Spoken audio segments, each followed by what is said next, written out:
Hi friends, welcome back to Lakshmi kitchen. ಬನ್ನಿರಿ ಇವತ್ತು ಮೆಂತ್ಯ ಪರೋಟ ಹೇಗೆ ಮಾಡೋದು ಅಂತ ನೋಡೋಣ. ಒಂದು 3-4 ಬೌಲಷ್ಟು ಈ ಬೌಲ್ ಇದೆಯಲ್ಲ, ಇದರಿಂದ 3-4 ಬೌಲಷ್ಟು ಗೋಧಿ ಹಿಟ್ಟು ತೊಗೊಂಡಿದ್ದೀನಿ. ಮತ್ತು ಮೆಂತ್ಯ ಸೊಪ್ಪನ್ನ ವಾಶ್ ಮಾಡಿ ಚಿಕ್ಕದಾಗಿ ಕಟ್ ಮಾಡಿ ಇಟ್ಕೊಂಡಿದ್ದೀನಿ. ಮತ್ತು 1-2 ಟೇಬಲ್ ಸ್ಪೂನಷ್ಟು ಕಡಲೆ ಹಿಟ್ಟು ತೊಗೊಂಡಿದ್ದೀನಿ. ನೋಡಿರಿ, ಕಡಲೆ ಹಿಟ್ಟು ಸುಮ್ಮನೆ ಕ್ರಿಸ್ಪಿಯಾಗಿ ಬರೋಕ್ಕೆ ಟೇಸ್ಟು ಚಲೋ ಆಗುತ್ತೆ ಅಂಥೇಳಿ 1-2 ಟೇಬಲ್ ಸ್ಪೂನಷ್ಟು ಕಡಲೆ ಹಿಟ್ಟು ಇಟ್ಕೊಂಡಿದ್ದೀನಿ. ಮತ್ತು ಖಾರಕ್ಕೆ ಹಸಿಮೆಣಸಿನ್ಕಾಯಿ, ಉಪ್ಪು ರುಚಿಗೆ ಉಪ್ಪು ಇಟ್ಕೊಂಡಿದ್ದೀನಿ. ಅರಿಶಿನ ಪುಡಿ ಇಟ್ಕೊಂಡಿದ್ದೀನಿ. ಮತ್ತು ಎಳ್ಳು ಇಟ್ಕೊಂಡಿದ್ದೀನಿ. ಒಂದೆರಡು ಕಾಳು ಜೀರಿಗೆ ಇಟ್ಕೊಂಡಿದ್ದೀನಿ. ಬನ್ನಿರಿ ಯಾವ ಥರ ಮಾಡೋದು ಅಂತ ನೋಡೋಣ. ಇದನ್ನೆಲ್ಲ ಮಿಕ್ಸ್ ಮಾಡಿ ಕಲಿಸ್ಕೊಳ್ಳೋಣ. ಬನ್ನಿರಿ ಇವಾಗ ಹಿಟ್ಟು ಕಲಿಸ್ಕೊಳ್ಳೋಣ. ಇವಾಗ ಕಡಲೆ ಹಿಟ್ಟನ್ನ ಗೋಧಿ ಹಿಟ್ಟಿಗೆ ಹಾಕೋತಾ ಇದ್ದೀನಿ. ಮತ್ತು ಒಂದು ಸ್ವಲ್ಪ ಜೀರಿಗೆ ಇಟ್ಕೊಂಡಿದ್ನಲ್ಲ, ಜೀರಿಗೆ ಹಾಕೋದ್ರಿಂದ ಒಂಥರ ಟೇಸ್ಟ್ ಚಲೋ ಅನಿಸುತ್ತೆ. ಮತ್ತು ನೋಡಿರಿ, ಅರಿಶಿನ ಪುಡಿ, ಕಲರಿಗೆ ಅರಿಶಿನ ಪುಡಿ ಹಾಕೊಂಡಿದ್ದೀನಿ. ಅರಿಶಿನ ಪುಡಿ ಹಾಕ್ತಾ ಇದ್ದೀನಿ. ಮತ್ತು ಖಾರಕ್ಕೆ ಗ್ರೀನ್ ಚಿಲ್ಲಿ ಪೇಸ್ಟ್, ಈಗ ಹಸಿಮೆಣಸಿನ್ಕಾಯಿ ಮಿಕ್ಸಿಗೆ ಹಾಕೊಂಡು ಇಟ್ಕೊಂಡಿದ್ದೀನಿ. ನಮ್ಗೆ ಎಷ್ಟು ಖಾರ ತಿಂತೀವೋ ಖಾರಕ್ಕೆ ಅನ್ಗುಣವಾಗಿ ಮೆಣಸಿನ್ಕಾಯಿ ಹಾಕೊಳ್ಳೋಣ. ಹಸಿರು ಮೆಣಸಿನ್ಕಾಯಿ ತಿಂದೇ ಇರೋರು ಬೇಕಿದ್ರೆ ರೆಡ್ ಚಿಲ್ಲಿ ಪೌಡ್ರ್ ಹಾಕೋಬೋದು. ಮತ್ತು ಮೆಂತ್ಯ ಸೊಪ್ಪನ್ನ ಹಾಕ್ತಾ ಇದ್ದೀನಿ. ಮೆಂತ್ಯ ಸೊಪ್ಪು ಹಾಕಿ ಅದು ಫುಲ್ ವಾಶ್ ಮಾಡಿ ಕಟ್ ಮಾಡಿ ಇಟ್ಕೊಂಡಿದ್ದೆ. ಇವಾಗ ಮಕ್ಕಳೆಲ್ಲ ಮೆಂತ್ಯ ಸೊಪ್ಪುಗಳು ತಿಂತಿರಲ್ಲ, ಅವ್ರಿಗೆಲ್ಲ ಈ ಥರ ಮಾಡಿಕೊಟ್ರೆ ಚಲೋ ಟೇಸ್ಟ್ ಇರುತ್ತೆ. ಮಕ್ಕಳು ಸುಮ್ಮನೆ ತಿಂತಾರೆ, ತುಪ್ಪ ಹಾಕೊಂಡು ಬಿಸಿ ಇದ್ದಾಗ ತಿನ್ಬೋದು. ಈ ಎಲ್ಲ ಒಟ್ಟು ಮಿಕ್ಸ್ ಮಾಡ್ಕೊಳ್ಳೋಣ. ಉಪ್ಪು ರುಚಿಗೆ ಎಷ್ಟು ಬೇಕು ಉಪ್ಪು ಹಾಕೊಳ್ಳೋಣ.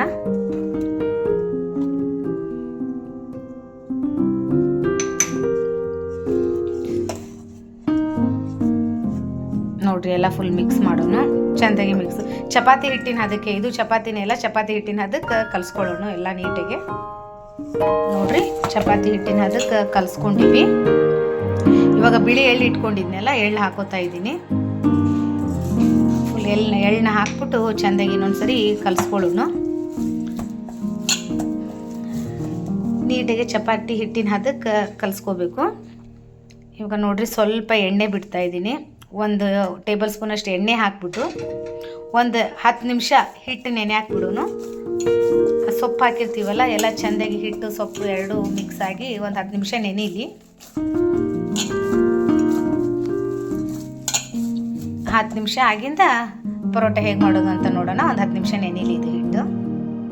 ಬನ್ನಿರಿ, ಹಿಟ್ಟು ನೆನೆದೈತಿ. ಇವಾಗ ಮೆಂತ್ಯ ಪರೋಟ ಹೇಗೆ ಮಾಡ್ಕೊಳ್ಳೋದು ಅಂತ ನೋಡೋಣ.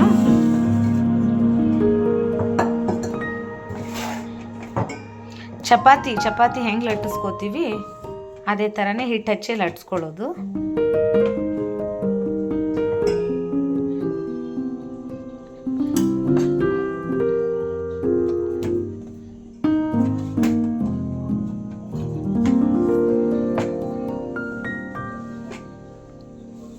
ಹಿಟ್ಟು ಹಚ್ಚಿನೇ ಮಾಡ್ಕೊಳ್ಳೋದು, ಹಿಟ್ಟು ಹಚ್ಚಿನೇ ಲಟ್ಟಿಸ್ಕೊಳ್ಳೋಣ.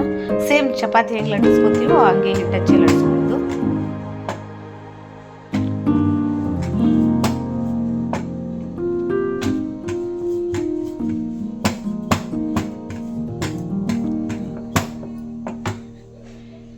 ನೋಡ್ರಿ, ಈಗ ಇಷ್ಟು ತೆಳ್ಳಗೆ ಲಟ್ಸ್ಕೋಬೇಕು. ಇವಾಗ ಮೇಲ್ಗಡೆ ಸ್ವಲ್ಪ ಎಣ್ಣೆ ಹಚ್ಚೋಣ.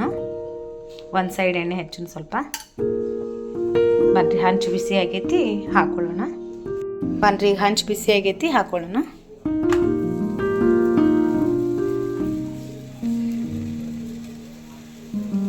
ಇದರಲ್ಲೇ ಉಪ್ಪು ಖಾರ ಎಲ್ಲ ಜೀರಿಗೆ ಎಲ್ಲ ಹಾಕಿರೋದ್ರಿಂದ ಟೇಸ್ಟ್ ಚಲೋ ಇರ್ತೈತಿ. ಚೆಂದಾಗಿ ಎಣ್ಣೆ ಹಾಕಿ ಬೇಯಿಸ್ಕೊಳ್ಳೋದು. ನೋಡ್ರಿ, ಒಂದು ಸೈಡ್ ಬೇಯ್ದೈತಿ. ಮತ್ತು ಇನ್ನೊಂದು ಸೈಡ್ ಸ್ವಲ್ಪ ಎಣ್ಣೆ ಹಾಕ್ತಾ ಇದ್ದೀನಿ. 2 ಸೈಡು ಗೋಧಿ ಹಿಟ್ಟೆಲ್ಲ ಸ್ವಲ್ಪ ಚೆಂದಾಗಿ ಬೇಯಿಸ್ಕೋಬೇಕು.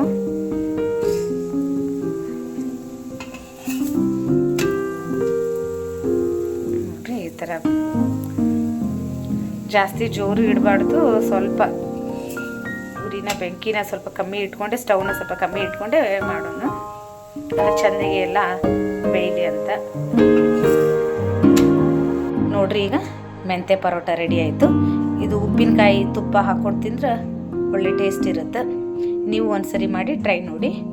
ನನ್ನ ಚಾನಲಲ್ಲಿ ಬರೋ ರೆಸಿಪಿ ನಿಮಗೆ ಇಷ್ಟ ಆದರೆ ನನ್ನ ಚಾನಲ್ನ ಸಬ್ಸ್ಕ್ರೈಬ್ ಮಾಡಿ, ಲೈಕ್ ಮಾಡಿ, ಬೆಲ್ ಐಕಾನ್ನ ಪ್ರೆಸ್ ಮಾಡಿ.